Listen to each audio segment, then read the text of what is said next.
The United States Border Patrol has exciting and rewarding career opportunities with the nation's largest law enforcement organization. Border Patrol agents enjoy great pay, outstanding federal benefits, and up to $20,000 in recruitment incentives. If you are looking for a way to serve something greater than yourself, consider the U.S. Border Patrol.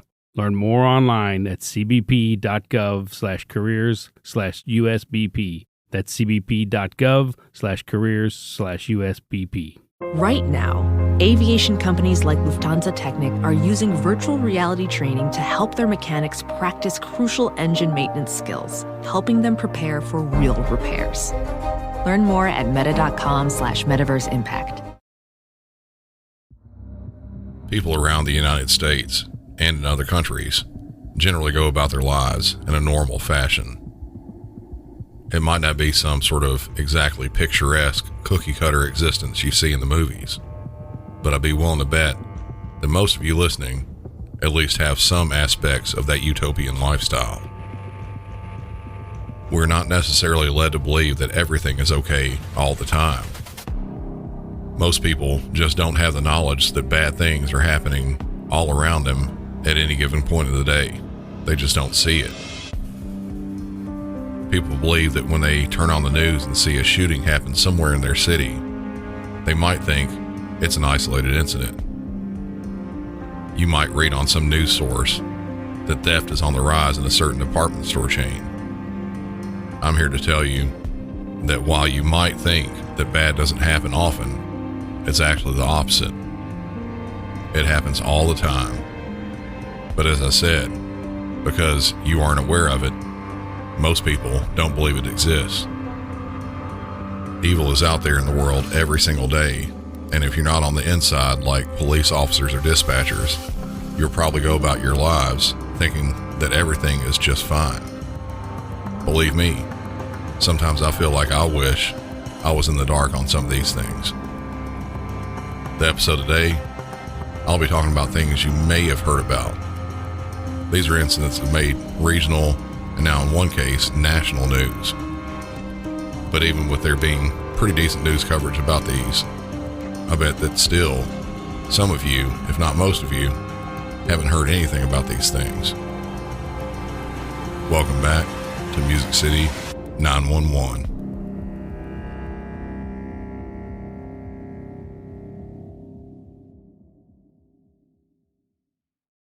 I'm going to start this episode off a little differently than normal. Usually, I get right into a 911 call and then go about it from there. This time, for this incident, there is no 911 call. It was what we would code as a self-initiated stop by police. I'll explain a bit about what happened leading up to this, and then get straight into some of the body-worn camera audio. During that, I'll be stopping along the way to update with what's going on. On June 1st of this year, at around 1:50 a.m., Colorado State Patrol was driving on Highway C470, close by Interstate 70, and noticed a maroon Volvo station wagon driving westbound in an eastbound lane. The trooper quickly maneuvered around and found the car parked on the side of the road and had almost ran into a road sign just before an overpass. Once the trooper pulls up, the driver immediately gets out of the car. The trooper instantly suspects some sort of impairment. Okay. I'm trying to get back up to Blackhawk, but it's all messed up. I don't know. Okay. What's all messed up? The roads are all under construction and whatnot, you know? Okay. Yeah. How'd you get on this side of the road? Oh, well, I actually just flipped around right here. I'm pretty sure you saw me. Yeah. I'm just saying, when did you get on this? I literally just flipped around right here. You flipped around? Yeah, like, I thought I could just come back this way, but apparently not, you know what I mean? Yeah, definitely not. Yeah, I didn't know that. Okay, you got your driver's license on you? Yeah, I can. Whatever it takes. I'm sorry, I have a wrong way driver. It's going to be the I-70 westbound exit to C470 eastbound. I'll get you a plate here in just a second. Yeah. How's it going?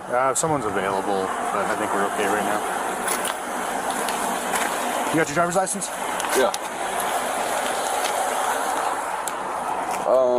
Let's see. Can you give my name? Because I don't have my license actually on me. You have an ID on you? I don't have an ID on me. Okay. Just gonna turn around real quick, though. What's that? Can I turn around real quick? No, just hang tight. Let's go to the road right here, don't you think? Yep, I got this lane here. Just stay here. Hold on. Wait up. Don't get back in the car. Don't get back in the car. Hey, get up. Don't get back in the car. Wait up, bro. Don't get back in the car. No, you're not flipping it around. Step out of the car. You're not flipping it around. Get out of the car. Hang on, man. Yeah, send me cover. Flip your car, man. No, don't get back in the car. Come over here. Come over here. Where do you want me to go? Sorry. I want you to go right here. Okay. I think I'll stay with these cars coming this way. Yeah. Have a seat on that for me. Have a seat on that for me. Can I get a cigarette, please? You can have a cigarette. Have a seat on that. All right. Okay. You got anything in your pockets? No. Okay, let me check. Don't dig in your pockets for me. Don't dig in your pockets, man. Come on, man. Stop. That's all I have. Here you go. Put your hands behind your back. I don't have a cell phone. Put your hands behind your back for me. Dude, I don't have a cell phone. I don't care. Put your hands behind your back. I'm just detaining you right now. I'm detaining you right now. Don't fight with me. Don't fight with me. Can I get a cigarette, please, sir? No. No, We're I need a past that. cigarette. You're No. not listening, Dude, bro. I need a cigarette. Stop. Don't fight me. Dude, I need a cigarette. Don't fight me. Don't bring this on, dude. Don't fight me, Dude, man. please don't stop. Stop. Dude, Stop. No. Stop. Stop. Stop, dude. Stop. Stop. Stop, dude. I need a cigarette, bro. No, dude, stop. I need a cigarette. Give me, Calm no. down. No. Calm down, dude. No. Dude, I We're need a past cigarette. that. We're Dude, past stop. that. We're past Stop. that. Just try. I'm not putting you in arrest. I'm just detaining you dude. right now. Stop. I need a cigarette bad, dude. No. Stop. Listen, we're gonna become a vaporizer, bro. Stop. No. Stop. No.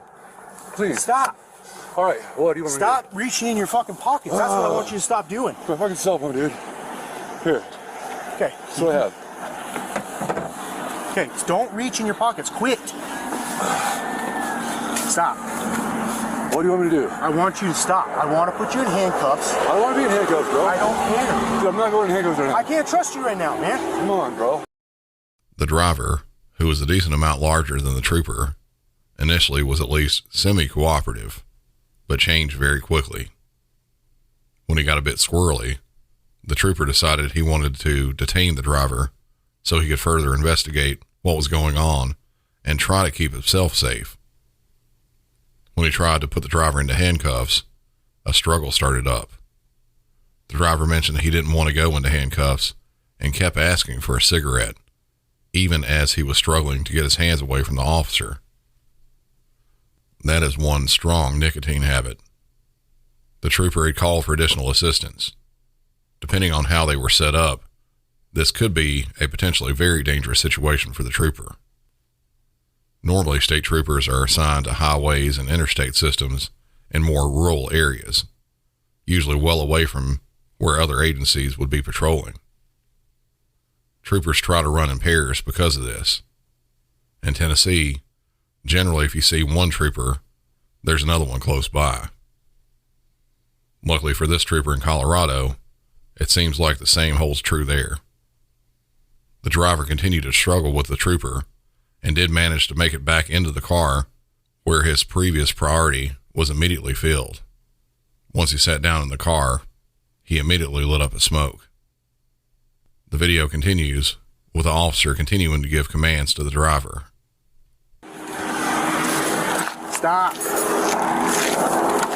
What are you doing in your car? Stop. You're gonna get tased. Dude, stop. You're gonna get tased. Dude, stop. I just want a cigarette, bro. Want to tase a point? Get out of the car. Get out of the car. Get out of the car. Get out of the car.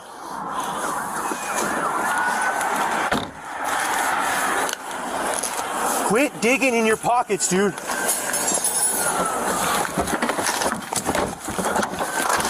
Stop. You're gonna get tased. Stop, dude. Stop. Stop. Stop. Taser, taser. Taser deployed. Get out of the car. Get out of the car. Get out of the car. Get out of the car. Get out of the car. Now you're gonna get tased again. Stop. Get out of the car. Get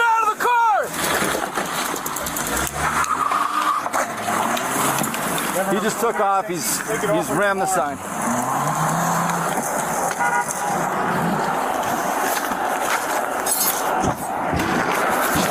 It's a red Volvo. He just went down the ramp.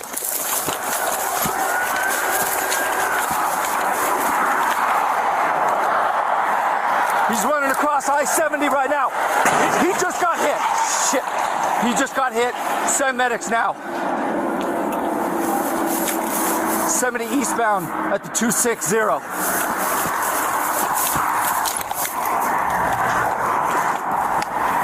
He just got hit. He just got hit. He's down there.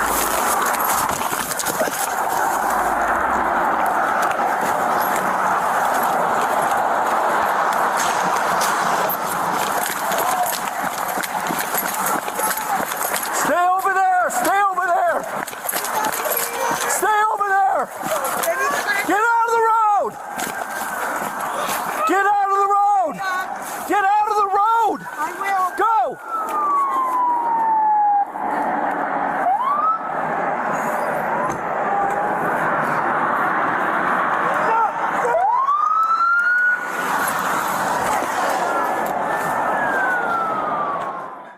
With the driver's side door still open, the trooper continued trying to get the driver out of the vehicle. When he kept refusing to do so, the trooper warned him he was about to be tased. After continuing to disregard the warnings from the trooper, he finally shot the taser, and it was a good connection. It did its job and made the driver completely stiffen up, and he was unable to move. Tasers usually have a set runtime on them, so if you were to shoot a taser like this, electricity would be shooting through the leads for around 5 seconds continuously. When the electrical surge stopped, the driver regained function of his muscles and ripped at least one of the leads out of his skin and put the car into drive, hitting the gas pedal going forward. He struck the road sign he was in front of, then he put the car into reverse, and then sped through the median grass between the east and westbound lanes down the embankment towards Interstate 70. Unfortunately for the fleeing driver, he reached the bottom of the embankment and found himself driving off an approximately 4-foot tall concrete retaining wall. This disabled his vehicle. He exited, then proceeded on foot across lanes of traffic, running in complete darkness, where he was struck by a vehicle traveling highway speeds. That loud crashing sound towards the end of the audio was the sound of the impact. The driver, whose name hadn't been released at the time of the release of the video, had extensive and obvious injuries. He was pronounced dead at the scene. It took several minutes before further backup could arrive in the correct place, and until then, the officers were trying to slow down cars using only their flashlights. For the most part, this didn't work, and traffic continued passing them at seemingly full highway speeds. After other officers arrived, they shut down the eastbound lanes of Interstate 70, and traffic eventually backed up over 4 miles. Being we don't have the name of the driver, I can't look into his criminal history or if he had any outstanding warrants, but it seems that, at least what was seen in the video, all he would have possibly been arrested for was a DUI before he started resisting arrest and evading from police, and eventually getting killed. Way too much for possibly just a DUI. Keenan Wynn from Diversified Fall Protection explains why investments in safety are about more than ROI. I've seen over the course of my career numerous situations where employees take unnecessary risk. Employers sometimes create that expectation that we want employees to be problem solvers. And I think we have to be careful because an employee out on a job site might cut a corner at the expense of their own safety. And so as employers, we have to make it crystal clear that safety is number one because we care about that individual. And while we want them to solve problems, there's certain things that they can't solve and they need help. We have to ensure that we lead out, that we demonstrate that that individual's life is important to us and that we are willing to invest in them and that there's never an excuse to cut corners on safety. Learn more or connect with a local fall protection specialist at fallprotect.com/pod. The "is it morning yet?" deal. How about now? Or now? Because morning time is McDonald's breakfast time. And that's the best time of all the times. Get any sized iced coffee for just 99 cents until 11 a.m. And sweeten the deal when you pair it with a baked apple or pumpkin and creme pie. After all, why wait to treat yourself? Prices and participation may vary. Cannot be combined with any other offer. Ba-da-ba-ba-ba. Is it fact or fiction? From the Pentagon, aliens are real. Woman in love with a shark. Human clone is a serial killer victim in past life. You can't make this up. Turns out you can. Go to bookofthemonth.com to choose your first book for just $9.99 with code STRANGE. 911, what is the location of your emergency? Turner Street, Raleigh. Did you Turner Street? Yeah. Okay, tell me exactly what happened. I was abducted. I was kidnapped at the Raleigh Mall, and he brought me out here. He said he was going to kill me, and he tried to rape me. Okay, who is this person? I don't know. You don't know? I don't know. Please help me. Okay, my partner's getting help on the way. I'm going to ask some questions, okay? Where is he right now? I don't know. He left. Okay. I just want to get out of here. I'm scared he's still going to kill me. Okay. Ma'am, listen to me, okay? I'm getting help. Everybody's coming to you. Okay? How long ago did it take you? I don't even know what time it is he came. He took my jewelry, my watch, my pocketbook. He took everything. Okay. Where were you at when he took you? It was at the Raleigh Crabtree Mall. Okay.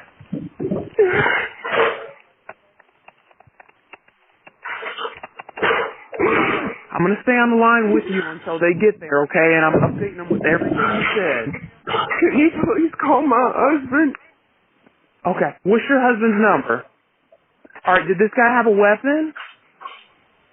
Yes, he said he had a gun and he was going to kill me. Can you call my husband? Yes, my partner's calling your husband right now. Hang on, let me update her with this information, okay? You stay on the line and don't hang up. Julie.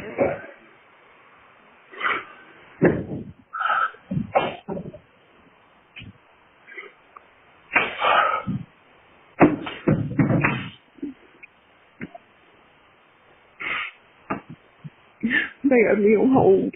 Thank you. Who's with you? I'm at a construction site. This man let me use his phone. Okay. So did you escape and run to the construction site? No, he told me to lay in the car for an hour, and he wouldn't kill me. I don't even know what time it is, but I lay there a long, long time. What's your husband's name? Oh, he just sit on this chair. Is that okay?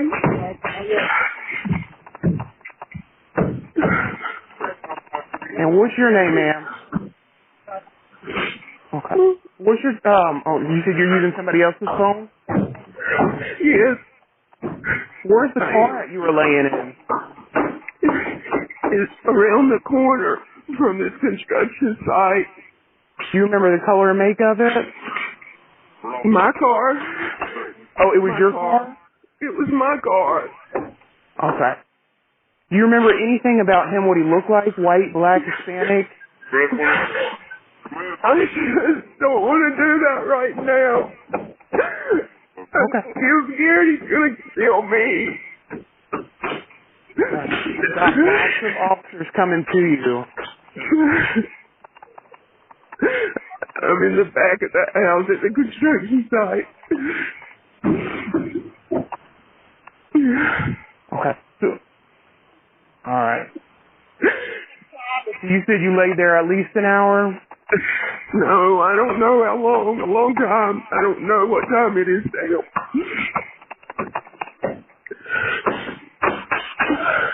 Okay. I've got officers getting close to you, okay? Please call my husband. Please call my husband. My partner's calling your husband.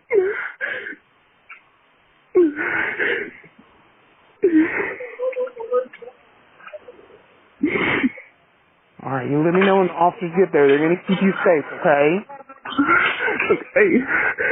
I need for my husband to know where I am. My partner's on the phone, okay? She's letting him know where you're at. You're going to be with the officers and you're going to be safe, okay? Did he get him? Did he get hold of him? Did you get a hold of him, Charlie? She's still... All right. Let me give you another number. What time is it? I can give you another number. It's 2:52. Okay. And if that's the wrong number, let me know, because I can't remember it.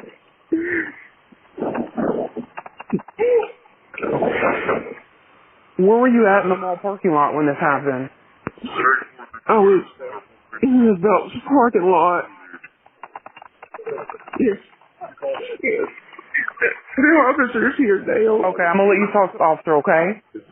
Okay. You want me to hang up? Yes, ma'am. I'll go ahead and hang up. This is still a very recent case. Not a lot of details have been released about it, but even though this happened in August of this year, quick strides were made. During the call, which was both edited and redacted for privacy reasons by the responding agency, it briefly outlined what happened to the victim. On August 9th, 2023, police responded to the 911 call in the 100 block of Turner Street in Raleigh, North Carolina. The victim, who was listed so far only by initials in court documents, had left a vehicle after she'd been kidnapped at the Crabtree Valley Mall a few miles away. She was left at a construction site, and one of the workers allowed her to call 911 on their phone. Details as to exactly what happened are very sparse, but a suspect was arrested just 2 days later. 41-year-old Christopher Joyner was found at Taz's supermarket at 207 Wilmington Street and taken into custody. He was charged with multiple felonies and a single misdemeanor.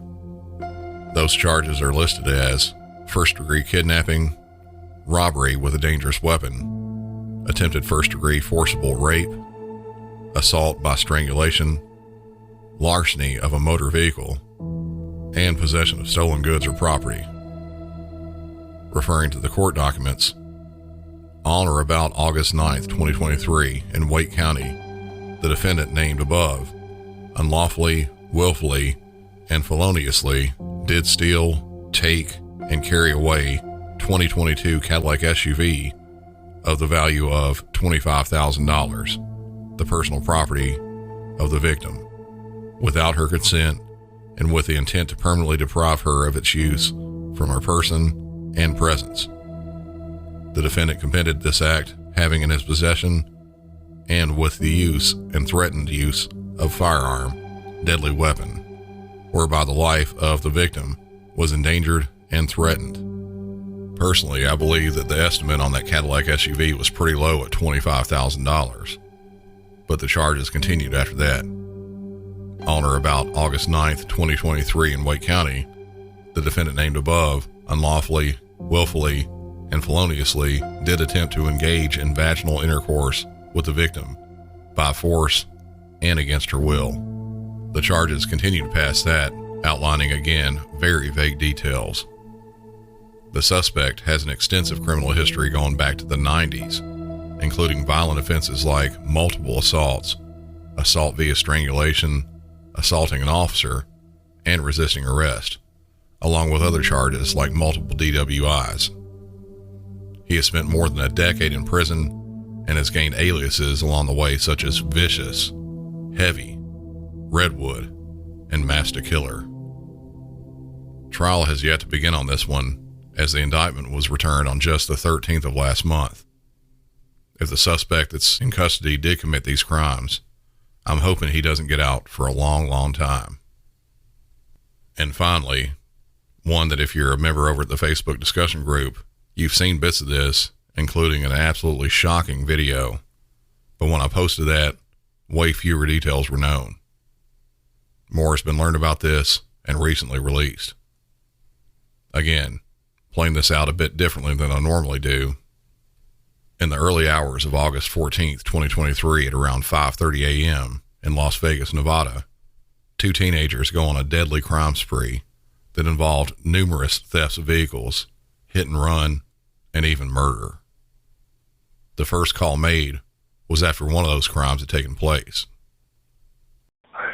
911 emergency, Galardi Solomon 7879. Do you need police, fire, or medical? Police, I suppose. Okay, what's the address of the emergency?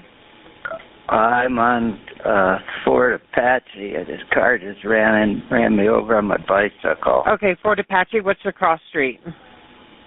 I'm not sure. And where is the suspect vehicle? It took off. He got behind me. I was watching in my rearview mirror on my bicycle. Okay. And I'm going, oh, shit. And I got as far to the right, up against the curb as I could. Okay. Just blowing on his horn. Just kept on blowing. You didn't know who this person is, do you? Oh, no. No, not even. It was done on purpose. How old are you? I'm 72. 72? Okay. Yes. And where is your bicycle now? Are you in the northbound lanes or southbound lanes? I'm in the northbound lane.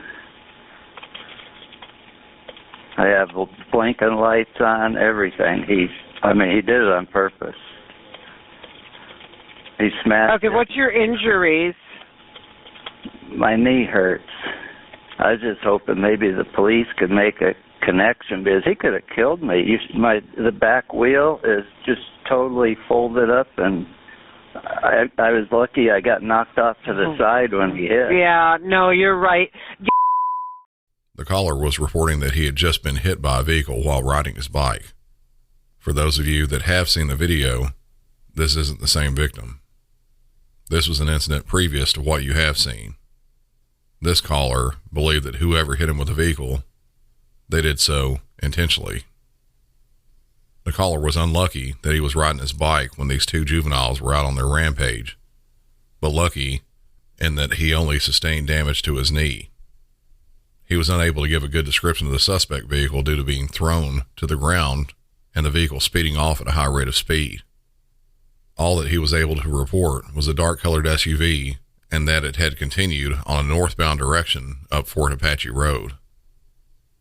Though the cyclist was only barely injured, the front fender liner of the vehicle was located at the scene. Authorities believe it belonged to a 2014 to 2019 Kia Soul. The same minor injuries can't be said for the next call that came in. And this call is a type that we get on certain occasions at dispatch, but they're very infrequent. I've never played one of these on the show before. 911 emergency, Thomas. The owner of this Apple Watch has taken a hard fall and is not responding to their watch. The emergency location is latitude 36.2782, longitude -115.2515 with an estimated search radius of 5 meters. This message will repeat in 5 seconds. We need police and medical. The owner of this Apple Watch has taken a hard fall and is not responding to their watch. The emergency location is latitude 36.2782, longitude -115.2515 with an estimated search radius of 5 meters.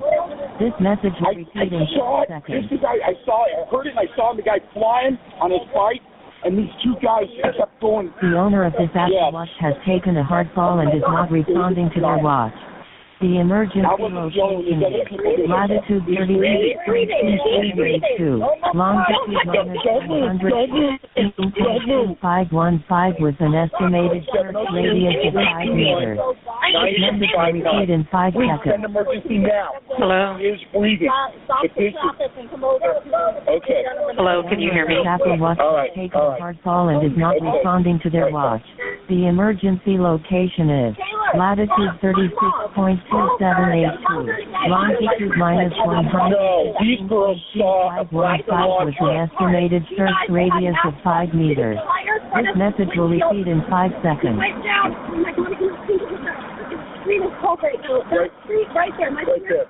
The feature in some smartwatches to detect falls can absolutely be a good thing.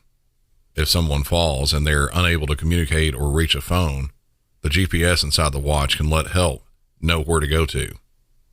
A lot of times, though, someone can drop the watch and it detects a fall, and the person normally wearing it may not even be in the same area where the watch is. Unfortunately, in this case, that wasn't what happened for the owner of the watch. For the second time in less than an hour, the two juveniles who were out on a crime spree decided to again ram a bicyclist with a stolen vehicle.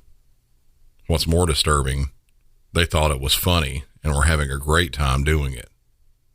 What's worse than that, they videoed this bit of it. Those that are on the Facebook discussion group with me, this is the video I showed just a few days ago. Alright, go. Let me move in.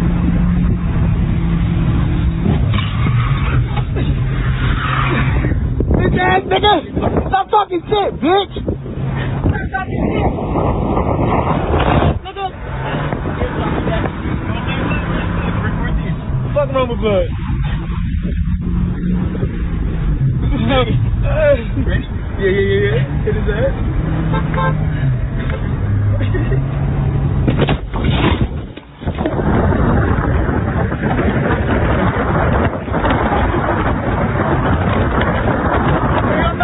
Knocked out! Shit, we need to get out of here.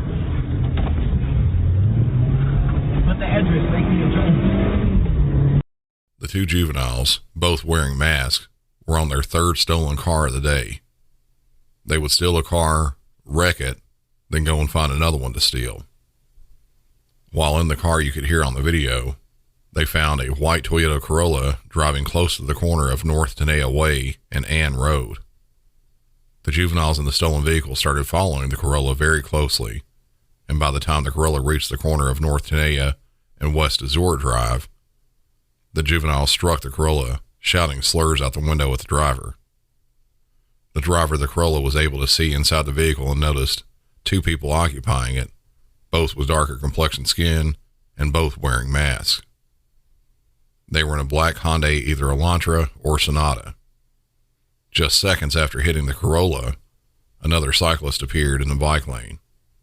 One of the occupants of the stolen vehicle can be heard saying, "Ready," and the other one saying, yeah, hit his ass. The sound of the collision can be heard in the audio I just played, and on the video, the cyclist can be seen smashing into the windshield, breaking it, then falling hard onto the pavement, laying there lifelessly. According to the declaration of arrest, he was thrown a total of 96 feet. At around 8 a.m. the same day, citizens called regarding a dark-colored Hyundai that had collided with a pole close to the corner of West Craig Road and North Ranchero Drive. They also noted that two occupants wearing masks were seen fleeing from the vehicle. Officers were dispatched to the area of where the occupants were last seen and started searching. One of the officers saw two people matching the description running north in a desert area.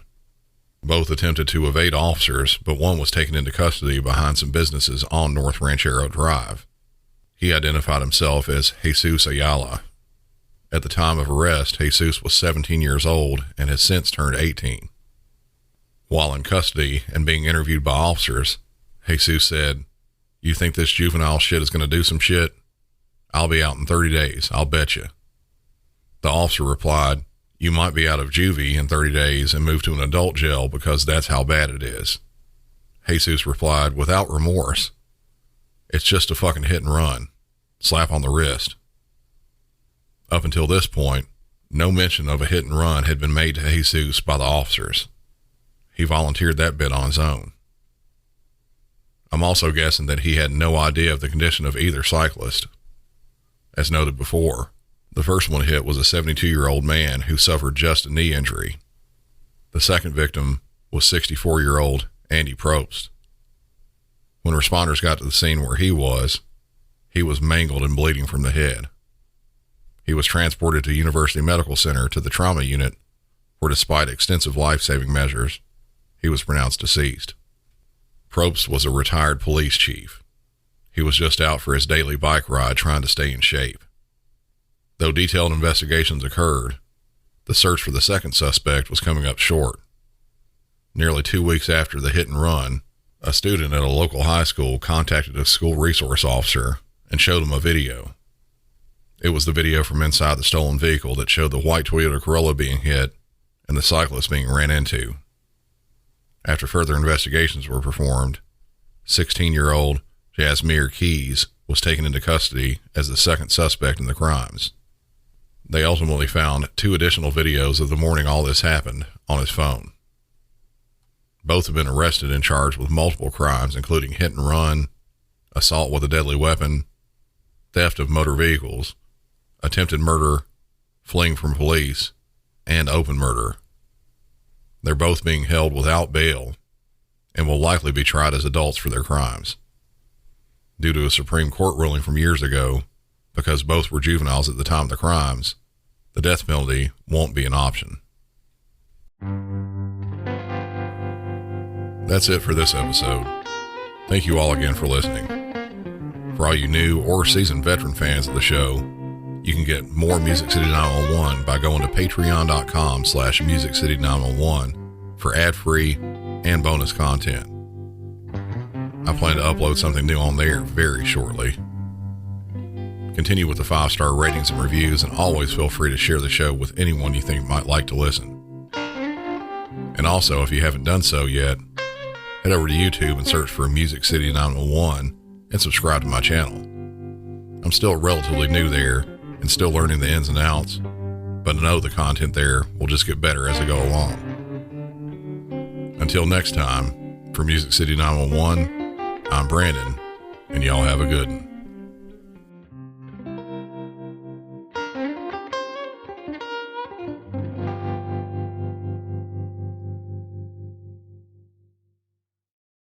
The United States Border Patrol has exciting and rewarding career opportunities with the nation's largest law enforcement organization. Border Patrol agents enjoy great pay, outstanding federal benefits, and up to $20,000 in recruitment incentives for newly appointed agents. If you are looking for a way to serve something greater than yourself, consider the United States Border Patrol. Learn more online at cbp.gov/careers/USBP. That's cbp.gov/careers/USBP.